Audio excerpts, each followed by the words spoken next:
Эта точка на карте России для кого-то является городом детства или юношества. Кому-то этот город дал толчок для развития, кому-то помог заработать и найти вторую половину.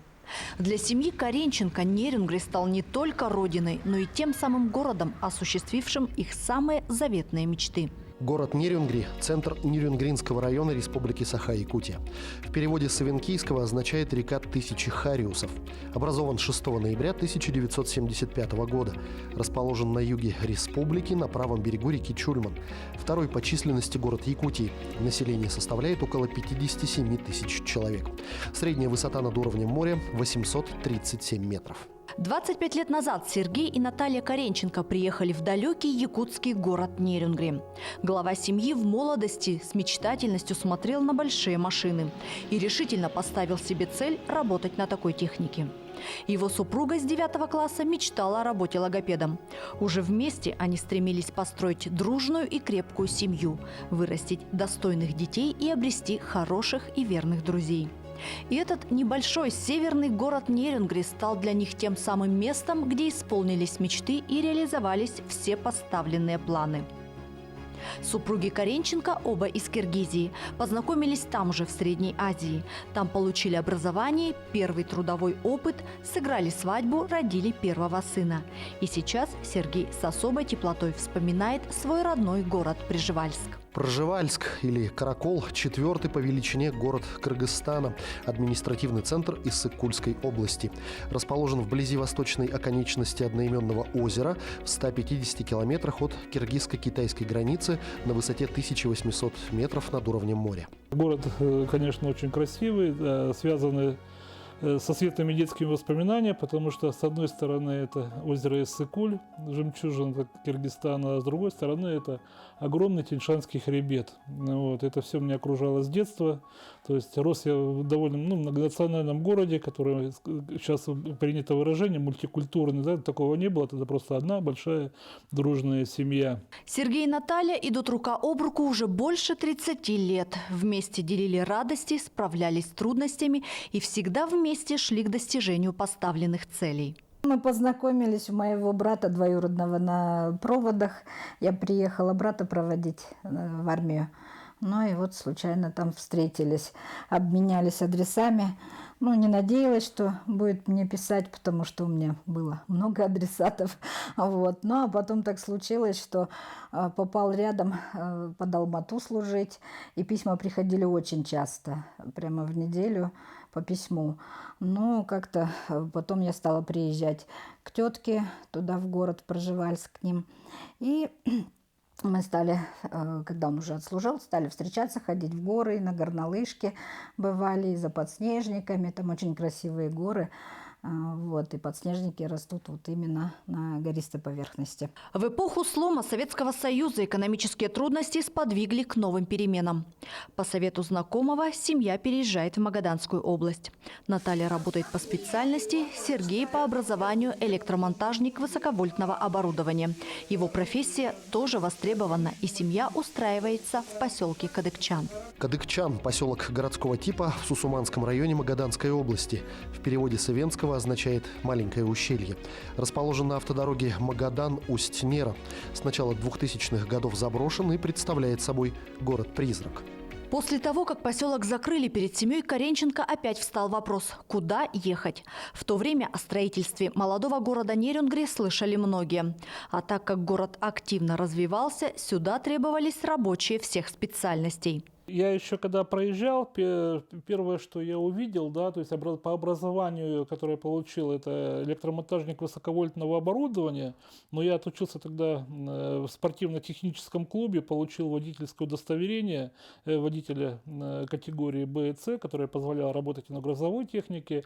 И вот один раз, когда я ехал по дороге, я увидел колонну БелАЗов, идущую, ну это был тогда прииск, я не помню его название, и шла колонна БелАЗов. Меня просто поразило, во-первых, как бы размер техники, масштаб, и я тогда вот загорелся желанием, что я буду работать на этой технике. Ну, а опять-таки, да, вот приехал на шахту, устроился на шахту, но мысль о том, что вот я должен работать на этой технике, что я хочу работать, да, на горной технике, она меня не оставляла в покое.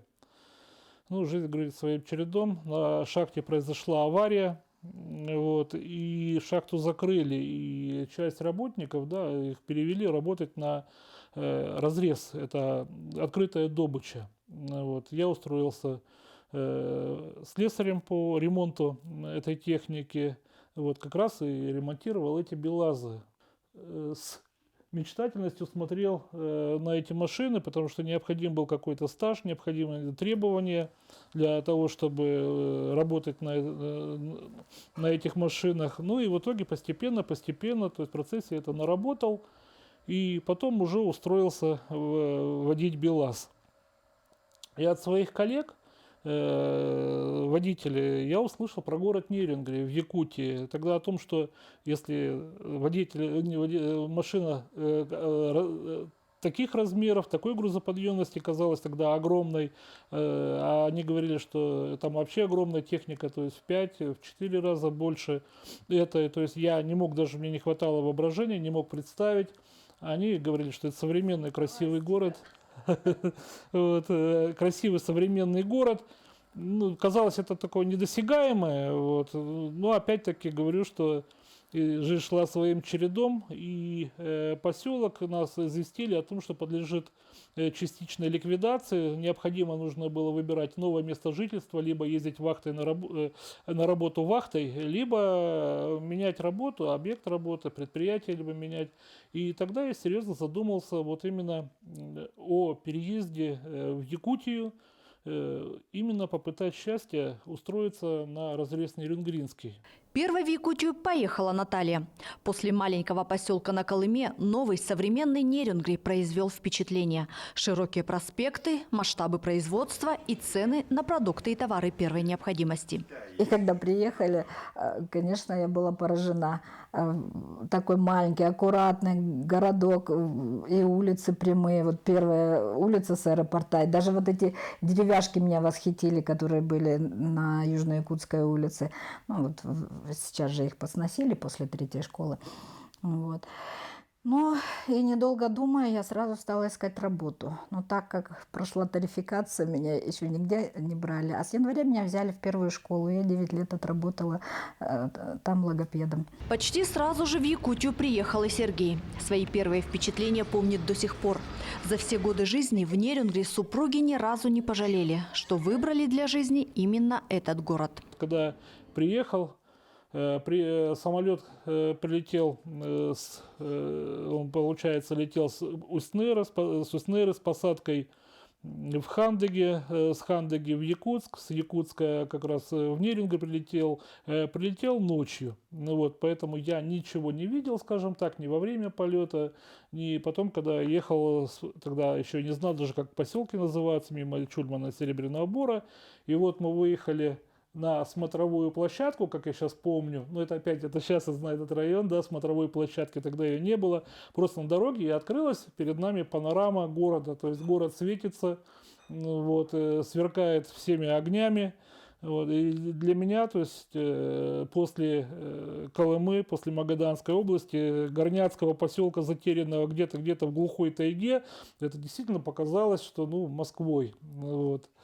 Когда заехали мы в сам город, то есть, ну, честно говоря, все мои вот, как бы, ожидания, да, они, ну, показались еще там совсем еще тусклые и блеклые по сравнению, что встретил, ну, как бы увидел наяву. Мечта Сергея работать на большегрузной технике становилась все ближе. Взору предстал огромный Нерюнгринский разрез и автобаза технологического транспорта с теми самыми легендарными БелАЗами. Нерюнгринское угольное месторождение – одно из крупнейших в России месторождений коксующегося угля. Расположено в Алдано-Чульманском угленосном районе Южно-Якутского угольного бассейна. В составе насчитывает около 20 пластов. Большинство из них выходит на поверхность, что позволяет добывать уголь открытым способом на крупных карьерах. Проектная мощность Нерюнгринского угольного разреза составляет 11 миллионов тонн в год. Несмотря на то, что в тот момент у Сергея были и другие предложения работы, он четко поставил цель – работать именно на этом предприятии. Сразу после приезда прошел комиссию и обучение. И, несмотря на трудности, устроился в автобазу технологического автотранспорта, филиал угледобывающей компании «Якутуголь». Стажировался я в хорошей бригаде, то есть моим наставником был Григорьев Евгений Петрович. Это действительно человек глыба, легенда якут-угля. Вот, цельный, грамотный такой человек, трудолюбивый человек. То есть и вот эти навыки, то есть и в профессиональные, и в жизни, конечно, он мне очень сильно привил эти навыки, и в жизни мне это очень сильно помогло. Я всегда, когда его вижу в городе, с радостью там машу ему рукой, слава богу, что вот, все хорошо у него. По окончании стажировки, то есть я уже влился в коллектив, коллектив понравился, большой, вот, и многонациональный коллектив, представителей много национальностей было, то есть дружный коллектив, и у нас несколько молодых ребят влилось, то есть сразу как бы почувствовали опеку, такую, знаете, хорошую рабочую опеку, то есть пока мы не начали самостоятельно работать, нас постоянно опекали, даже после стажировки. Ну, вот, но я думаю, в течение полугода мы все-таки уже достигли определенных навыков для самостоятельной работы, и нас уже по наряду на довольно-таки сложные участки отправляли, где мы уже не были под надзором старших товарищей. Но по натуре человек деятельный, то есть где-то что-то часто принимал участие в каких-то мероприятиях предприятия, турслеты. Потом коллеги, которые баллотировались на тот момент в депутаты, был доверенным лицом, помогал им в агитационной работе. И круг знакомств, он как бы расширялся. Вот, и охват, как бы моя жизнь, она уже не только на рамках предприятия, да, хотя это большое предприятие, там и так хватало, то есть, ну, еще как бы начал в жизни города, да, принимать активное участие. Еще в Киргизии Сергей увлекался горными лыжами, альпинизмом и горным туризмом. На новом месте любимые увлечения заняли особое место в семье Каренченко. У нас, конечно же, совместные увлечения, потому что, как говорится, куда муж, туда и жена. Вот. Но как-то я в молодости не так увлекалась, будем говорить, и походами, и горными лыжами. А сейчас, когда уже дети выросли, мы свободные, у нас осталось больше времени на себя. И, естественно, я вот последний год, можно сказать, тоже с мужем увлеклась горными лыжами. Но я не спортсменка, я так, любитель для себя. Но еще мне нравится плавание. Я больше предпочитаю бассейн. Благодаря любимым занятиям, спорту и активной жизненной позиции появились друзья и новые интересы. Изначально даже, когда мы с супругой приехали, то есть, получается, всегда, когда настал очередной отпуск, и когда говорили при слово «дом», я всегда представлял дом, это где живут родители, откуда я уехал, дом. Но потом уже прошел какой-то период, и всегда говорю: домой, или от слова «дом», где ты живешь, где твой дом. Вот, у меня вот, я как-то поймал себе на мысли, что у меня уже дом, это город Нерюнгри, что мой дом это уже Лужников 3, вот, и я уже как бы живу, мыслю, вот, именно связываю судьбу с этим городом, с этим регионом. Вот, первый сын у нас родился еще там, в Средней Азии, то второй сын уже родился здесь, стал якутянином. Наталья всю свою трудовую деятельность посвятила детям. 30 лет помогает тем, кто нуждается в помощи. Учитель-логопед, учитель-дефектолог. Эта работа подразумевает контакт с особой категорией людей. Уникальна она тем, что находится на стыке нескольких наук – медицины, педагогики, психологии, социологии. Наталья работала в школах, детских садах, в центрах развития. И от качества ее работы зависят судьбы детей и их будущее. Стаж работы 30 лет. Да, в этом году уже с окончания института. Работала в разных учреждениях. И школьным логопедом была, и в детском саду, и в ПМПК я работала. Так что везде пришлось поработать. Дети у нас, конечно, очень сложные, и поэтому с каждым годом их все больше и больше, и мы, конечно, без работы не останемся. Ну и логопед должен любить своих детей. То есть и стремиться к успеху. Активная жизненная позиция привела Сергея в районный совет депутатов. А в 2016 году в автобазе технологического автотранспорта был избран председателем профсоюзного комитета. Профсоюзы – это большая, огромная команда, честно говоря. Это такая, знаете, в хорошем смысле огромная пирамида с большим фундаментом. Основанием фундамента это служим мы, первички, да, и уходит острием, ну, скажем так, наверх вертикаль власти. И одному тут невозможно чего-либо добиться в плане того, что представлять интересы, да, людей нужно при этом на разных уровнях, на муниципальном уровне, на региональном, плюс на федеральном. И везде нужны специалисты. И специалисты, знаете, ну не просто, что айда, ребята, там будем бороться за свои права, а уже современное время трактует и современный подход к решению этих проблем, поэтому приходится привлекать и экономистов, социологов, юристов, и для всего этого необходима как бы концентрация усилий, концентрация материальных средств. И поэтому в этой работе, помогают и другие специалисты нам на сегодняшнем этапе. В семье Каренченко 2 сына. Дети уже выросли и оба решили связать свою жизнь с медициной. Живут, работают и учатся в Новосибирске. Ну, у нас нормально уже, это небольшое похолодание. Не похолодание, уже морозы начались небольшие, уже до 30 доходило. А так все нормально. Какие планы на выходные? Пока еще особо не обсуждали, но если солнце будет, как и сегодня, то в планах после обеда на дачу съездить. Глава семьи отмечает, что в воспитании детей он не ставил своей целью передать им свои интересы. Главное, чтобы человек был чем-то увлечен. От своих родителей сыновья научились любить природу, активный отдых и семейные ценности.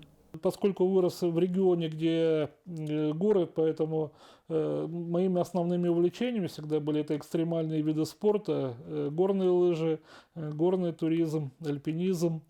И, честно говоря, много своих решений в молодости я принимал с оглядкой, настолько сильно болел горами, в хорошем смысле этого слова, болел, да, что принимал иногда решения в ущерб себе, но для того только, чтобы вернуться в родной край и быть поближе к горам.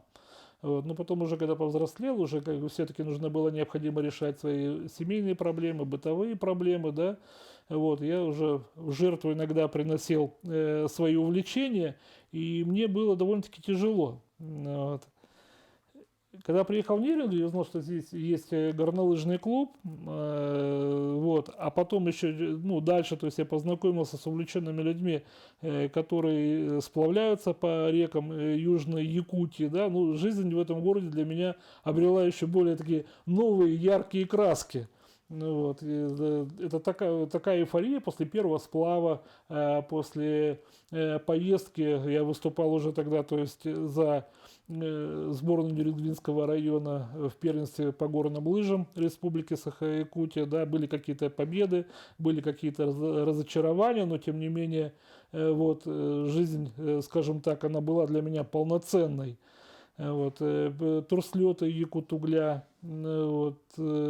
такие, знаете, первый раз попал в тайгу, походы, они все-таки, конечно, способствовали, то есть я для себя по новой открывал этот край, влюблялся в этот край, и для меня жизнь она становилась действительно полноценной. Увлечение горнолыжным спортом, альпинизмом и горным туризмом крепко связали семью с горно-спортивным клубом «Высотник». В зимний период времени Каренченко катаются на лыжах, а летом отправляются в сплавы. Горно-спортивный клуб «Высотник» расположен в поселке Серебряный Бор.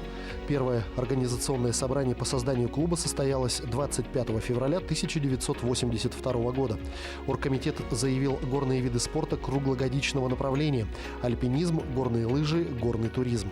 Регулярно здесь проводятся соревнования по горным лыжам и сноуборду, первенства города и района, фестивали зимних видов спорта. Клуб воспитал много разрядных спортсменов и не одно поколение любителей активного отдыха. Все увлечения у Сергея и Натальи совместные. Спорт, экстрим, туризм – все это уже переросло в традиции, которые они берегут и передают своим детям. Например, семейный ужин. Это не просто вечерняя трапеза, а время, когда семья собирается за одним столом, чтобы обсудить, как прошел день, поговорить о совместных делах и наметить планы на будущее. В меню у хозяйки много рецептов из национальной кухни Средней Азии, такие как дамлима – мясо с овощами, лагман уйгурский или одно из любимых – фунчоза по дунганскому рецепту. Это аутентичное блюдо с лапшой из бобового крахмала с микроэлементами получается очень сытным и заряжает энергией. Традиции это, конечно же, когда мы встречаемся все вместе, то мы организуем такой стол с угощениями. По возможности, если рядом находится, то зовем друзей, родителей. Но это, как правило, происходит там, потому что родители мои живут в Казахстане, а его в Киргизии. Ну вот, когда приезжаем, то стараемся, конечно, посидеть, поговорить, вспомнить былое. Вот. Такие традиции. Ну, на Новый год мы после застолья любим выйти прогуляться пешком, причем до площади обратно. Прогулки и на велосипедах, и пешие прогулки. Каждый раз во время очередного сплава или турпохода открываются новые места. Еще больше раскрываются красоты Якутии, оставляя неизгладимое впечатление и новые эмоции. У меня увлечения все-таки, вот они отложили отпечаток вот и на образ жизни, и все-таки весь отдых свой отпуск, да, я стараюсь проводить, ну, именно в этих в походах, в трекингах, ну это сейчас называют так, это тоже горные походы, сплавы. Вот это позволяет зарядиться энергией, ну и может быть даже пережить наши долгие зимы. Прежде всего, конечно, это благодаря друзьям, благодаря тому коллективу, в котором я нахожусь, коллективу, который горно-спортивного клуба «Высотник», коллективу моих единомышленников по увлечению, коллективу, который на предприятии, да, это все вот благодаря этим людям, вот, и как бы я себя чувствую довольно полноценным и жителем этого города, вот, горожанином в хорошем понимании, в смысле этого слова, вот, частью этого города, частью, вот, этих жителей, то есть ощущаю в полной мере. Для семьи Каренченко Нерюнгри стал не только городом, где исполнились мечты, но и родиной, в которой прошла большая часть жизни, появились верные друзья и выросли дети. На родину, конечно, тянет, но так повидать родных, близких, побродить по тем местам, где давно не виделись. Ну а вообще, конечно, больше здесь. Здесь уже наша родина. В этом году 25 лет, как мы приехали в этот город. 25 же, да?